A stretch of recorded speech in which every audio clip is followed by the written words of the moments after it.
Hi friends, இந்த வீடியோவில் நம்ம என்ன பார்க்க போகிறோம்னா என்சிஆர்டி கிளாஸ் 10 ஹிஸ்ட்ரியோட first lesson the rise of nationalism in யூரோப்போட பார்ட் 5 தான் பார்க்க போகிறோம். போன வீடியோவில் நம்ம த ஏஜ் ஆஃப் ரெவல்யூஷன் வரையும் பார்த்துருப்போம், அதாவது ஃப்ரெஞ்ச் ரெவல்யூஷனோட எண்டு வரையும் பார்த்துருப்போம். இந்த வீடியோவில் the making of Germany and இட்டாலியிலிருந்து வாங்க பார்ப்போம். ஃபர்ஸ்ட்டு நம்ம டாபிக்குள்ளே போகிறதுக்கு முன்னாடி நேஷ்னலிசம், அதாவது நேஷ்னலிசம் வந்து 1848க்கு முன்னாடி எப்படி இருந்துச்சு, அதுக்கப்புறம் 1848க்கு அப்புறம் எப்படி இருந்துச்சு, அதாவது ஃப்ரெஞ்ச் ரெவல்யூஷனுக்கு முன்னாடி எப்படி இருந்துச்சு, ஃப்ரெஞ்ச் ரெவல்யூஷனுக்கு அப்புறம் எப்படி இருந்துச்சு அப்படின்னு பார்க்கலாம். 1848க்கு முன்னாடி வந்து நேஷ்னலிசம்னா டெமோக்ரஸிக்காக ரெவல்யூஷன் பண்ணுறது தான் டெமோக்ரஸியும் ரெவல்யூஷனும் தான் நேஷ்னலிசமாக தெரிஞ்சிச்சு. அப்புறம் 1848க்கு அப்புறம் வந்து ஸ்டேட் பவரையும் பொலிட்டிக்கல் டாமினேஷனையும் அச்சீவ் பண்ணுற ஃபீலிங்காக நேஷ்னலிசம் கருதப்பட்டுச்சு. அதாவது ஃப்ரான்ஸ் ரெவல்யூஷனை பார்த்ததுக்கப்புறம் இதுக்கு ஒரு பெஸ்ட்டு எக்ஸாம்பிள் தான் ஜெர்மனி அண்ட் இட்டாலியோட யூனிஃபிகேஷன். அதை தான் இந்த நம்ம லெசனில் கொடுத்துருக்காங்க. ஏன்னா இந்த ரெண்டு அப்ஹெவலுமே 1848க்கு அப்புறம் நடந்துச்சு. ஆஃப்டர் 1848க்கு இந்த ரெண்டு யூனிஃபிகேஷன் ஒரு பெஸ்ட் எக்ஸாம்பிளாக இருக்கும். தி யூனிஃபிகேஷன் ஆஃப் ஜெர்மனி. ஃபர்ஸ்ட் நம்ம யூனிஃபிகேஷன்னா என்னன்னு பார்ப்போம். யூனிஃபிகேஷன்னா என்னன்னு பார்த்தீங்கன்னா, இப்போ வந்து முன்னாடி வந்து இந்தியா வந்து நிறையா பார்ட்ஸாக பிரிஞ்சிருக்கும். இது எல்லாத்தையும் ஒன்று சேர்க்கறது பேர் தான் யூனிஃபிகேஷன். அதாவது முன்னாடி ஜெர்மனியில் நிறைய ஸ்டேட்ஸ் இருக்கும், இதெல்லாம் ஒன்று சேர்க்கறதுக்கு நிறையா ரெவல்யூஷன், அதாவது நிறைய பார்ட்டிஸ்லாம் ஒன்று சேர்ந்து இதை இணைச்சிருப்பாங்க. இதை தான் நம்ம இந்த யூனிஃபிகேஷன் ஆஃப் ஜெர்மனியில் பார்க்க போகிறோம். இது எப்போ ஸ்டார்ட் ஆச்சுன்னு பார்த்தீங்கன்னா 1866லேருந்து 1871க்குள்ளே நடந்த இன்சிடெண்ட்டை தான் நம்ம இப்போ பார்க்க போகிறோம். அதாவது நேஷ்னலிசம் ஃபீலிங் வந்து ஜெர்மனியில் இருக்க மிடில் கிளாஸ் பீப்புள்ஸ்லாம் ஸ்ப்ரெட் ஆக ஆரம்பிச்சிருச்சு. அப்புறம் 1848 வந்து அவங்க வந்து நிறைய ரீஜியன் இருந்துச்சுல ஜெர்மனியில், அதெல்லாம் ஒன்று சேர்க்க பார்த்தாங்க. முன்னாடி பார்த்தீங்கன்னா ஜெர்மன் கான்ஃபெடரேஷன்னு நிறையா ரீஜியன் இருக்கும், அதெல்லாம் ஒன்றா சேர்த்து எலெக்டட் பார்லிமெண்ட்டாக ஆக்க பார்த்தாங்க. இது யார் சப்போர்ட் பண்ணுறா? Middle class Germans. ஆனால் அதுக்கு ஒரு ஆப்போசிட் பார்ட்டி இருப்பாங்கள்ல, அதாவது அதை அகெயின்ஸ்ட் பண்ணி நிறையா பேர் இருப்பாங்கள்ல, அவங்கெல்லாம் யாருன்னு பார்த்தீங்கன்னா மொனார்க்கியை சப்போர்ட் பண்ணுறவங்க, மிலிட்ரியில் இருக்கவங்க, லார்ஜ் லேண்ட் ஓனர்ஸ், அதாவது ப்ரெஷியாவில் இருக்க லார்ஜ் லேண்ட் ஓனர்ஸ். ப்ரெஷியா ஏன் இதுக்குள்ளே வராங்கன்னு பார்த்தீங்கன்னா, ப்ரெஷியாவும் இந்த ஜெர்மனியை எப்படியாவது கொஞ்சம் ஆக்குப்பை பண்ணிடணும் அப்படின்னு நினச்சி வர்றாங்க.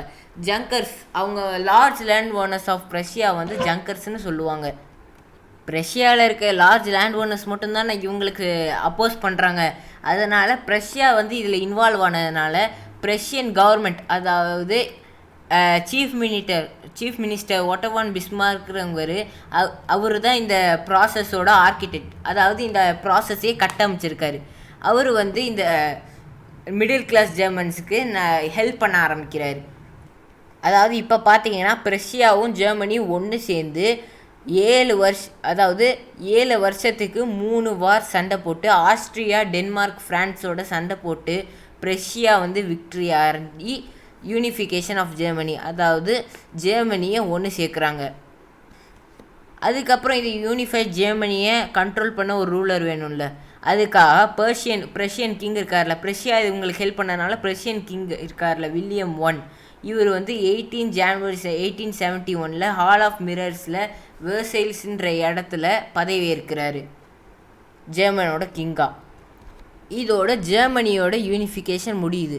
அடுத்து நம்ம பார்த்தோன்னு வச்சுக்கோங்க, யூனிஃபிகேஷன் ஆஃப் இட்டாலி ஆரம்பிக்குது. இது எப்போ ஆரம்பிக்குதுன்னா 1859லேருந்து 1870க்குள்ளே இருக்க பீரியடில் இந்த ஜெர்மனி வந்து யூனிஃபிகேஷன் ஆகுறாங்க. யூனிஃபிகேஷனுக்கு முன்னாடி வந்து இட்டாலி வந்து நிறையா டைனசிட்டிஸாக ஸ்கேட்டர் ஆகியிருந்தாங்க. அப்புறம் தான் பார்த்தீங்கன்னா மிடில் ஆஃப் 19th சென்ச்சுரியில் தான் இட்டாலி வந்து 7 ஸ்டேட்ஸாக, அதாவது which only Sardinia Piedmont was ruled by an Italian princely house. அதாவது அந்த டேப்லர் காலம் போட்டிருக்கேன் பாருங்கள், 4 இதாக இருந்திருக்கு முன்னாடி, 4 இதையும் ஒவ்வொருத்தவங்க ரூல் பண்ணிக்கிட்டு இருந்தாங்க. அதுக்கப்புறம் பார்த்தீங்கன்னா குசுப்பி மசினி வந்து ஒரு சீக்ரெட் சொசைட்டி ஆரம்பிச்சு, அதாவது யங் இட்டாலியன் ஒரு சீக்ரெட் சொசைட்டி ஆரம்பித்தார். நம்ம ஃப்ரெஞ்ச் ரெவல்யூஷனில் படிச்சிருப்போம். அதே அவர் தான் இங்கே வந்து for spreading his goals and unifying இட்டாலிக்காக இதெல்லாம் பண்ணுறாரு அவர். என்ன தான் இவங்க நிறைய பேர் கூட்டு சேர்ந்து இதை பண்ணாலும் இந்த இதெல்லாம் ஃபெயிலியரை தான் இதாகுது. அதாவது குசும்பே மசீனியும் அவரோட டீமும் 1831 1831 ஒரு ரெவல்யூஷனு 1848 ஒரு ரெவல்யூஷன் நடத்திருக்காங்க.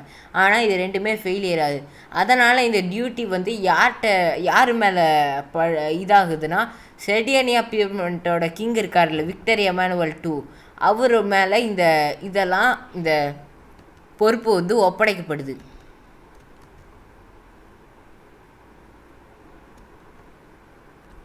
இதை வந்து யாரும் அப்போஸ் பண்ணலை. இந்த ஊரில் இருக்க எலைட்ஸே இதை சப்போர்ட் பண்ணுறாங்க. ஏன்னு பார்த்தீங்கன்னா, இவங்களுக்கு வந்து நிறைய ஆஃபர் கிடைக்குது. இட்டாலியை வந்து யூனிஃபிகேஷன் பண்ணால், அதாவது அவங்க எக்கனாமிக் வந்து டெவலப் ஆகும், பொலிட்டிக்கலாக அவங்க வந்து டாமினன்ட் ஆவாங்க.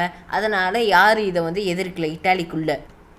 இந்த விக்டர் இமானுவலோட 2 பேர் ஜாயின் ஆகிறாங்க. அது யாருன்னு பார்த்தீங்கன்னா, சீஃப் மினிஸ்டர் கெவோ அண்ட் குசுப்பே கரிபல்டின்னு 2 பேர் ஜாயின் பண்ணுறாங்க. கெவர் என்ன பண்ணுறாருன்னா, ஆஸ்திரேலியன் ஃபோர்ஸஸை வந்து 1859 டிஃபீட் பண்ணி அவர் சக்சீட் அடைகிறாரு. அப்புறம் குசுப்பே கரிபல்டி வந்து நிறையா ட்ரூப்ஸை கொடுத்து ஹெல்ப் பண்ணுறாரு, அந்த குரூப்போட ஜாயின் பண்ணிக்கிறாரு. இவங்கெல்லாம் ஹெல்ப் பண்ண காரணத்தினால 1860 சவுத் இட்டாலியும் கிங் ஆஃப் 2 சிலிசஸும் தான் இவங்களை தடுத்துக்கிட்டு இருந்தாங்க. அவங்கள வந்து சக்சீட் பண்ணி, அதாவது டிஃபீட் பண்ணி, ஸ்பானிஷ் ரூலர்ஸ் எல்லாம் அங்கேருந்து விரட்டி விட்டுட்டு லோக்கல் பீசன்ஸை வந்து அவங்க பக்கமாக இழுத்துக்கிட்டாங்க. இதனால் 1861 விக்டர் எமானுவல் II, அதாவது அந்த கிங்காக இருந்தார்ல, அவர் வந்து king of united Italy, unification நடந்ததுக்கப்புறம் இட்டாலியோட கிங்காக இவர் மாறுறாரு. இவர் ரூல் பண்ணுற இடத்துல நிறையா பீசன்ஸ் இருப்பாங்கல்ல, இவங்கெல்லாம் என்ன பிலீவ் பண்ணாங்கன்னா, இவருக்கு வந்து இந்த இட்டாலியாங்கிறது வந்து, அதாவது லாட்டாலியாங்கிறது விக்டர் எமானுவலோட ஒய்ஃபுன்னு நினச்சிக்கிட்டு தான் இருந்தாங்க. ஆனால் அவங்க இந்த வீடியோவில் அவ்வளோதான் ஃப்ரெண்ட்ஸ். நெக்ஸ்ட் வீடியோவில் த ஸ்ட்ரேஞ்ச் கேஸ் ஆஃப் பிரிட்டனோ அலெகோரினா என்னன்னு பார்ப்போம். தேங்க்யூ.